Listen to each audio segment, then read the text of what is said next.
सोलापुर शहर से सील पैक पानी की बोतल में कीड़ा मिलने से हड़कंप मच गया। दीक्षा टी हाउस में बिक्री के लिए रखी गई ऑक्सीग्रैंड कंपनी की सील पैक बोतल के अंदर कीड़ा जैसी वस्तु दिखाई दी, जिसके बाद स्थानीय नागरिकों में आक्रोश फैल गया। बताया जा रहा है कि बोतल पूरी तरह सील अवस्था में थी, इसके बावजूद उसमें अशुद्ध अंश और कीड़ा जैसा पदार्थ नजर आया।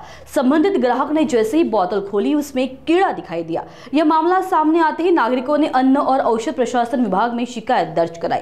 ग्राहकों का कहना है कि बोतल बंद पानी की सुरक्षा पर अब सवाल उठ रहे हैं और उन्होंने संबंधित कंपनी और डिस्ट्रीब्यूटर के खिलाफ कड़ी कार्रवाई की मांग की है। वहीं कंपनी की ओर से फिलहाल कोई ठोस जवाब नहीं मिला है। 24 तारखेला मी आणि माझा छोटा मुलगा 4 वर्षाचा बाळेश्वरून घरी निघत होतो। मग माझ्या मुलाने काय म्हणलं, पप्पा मला तहान लागली, पाणी प्यायचंय।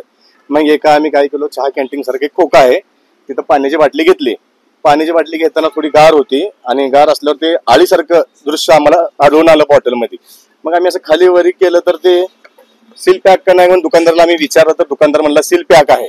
मग सील पॅक आहे दादा, आम्ही काय पाणी पिलं असतं, माझ्या मुलांना काय झालं असतं तर आमच्या जीवाला कसं कुठलं हे होणार आहे।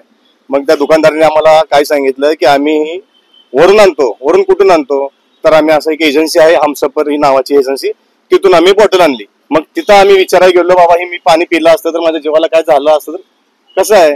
असं कित्येक बाटल्या बाहेर पडल्यात, कित्येक लोकांच्या जीवाशी खेळणार तुम्ही, हे बंद करा।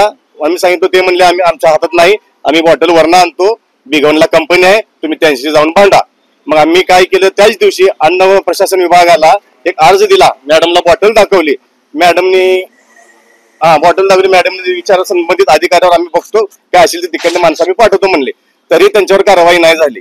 आणि त्यांच्यावर कारवाई जर नाही झाली तर आम्ही इथून सोलापूर जिल्हा शहर सगळीकडे आम्ही आंदोलन करणार आहे।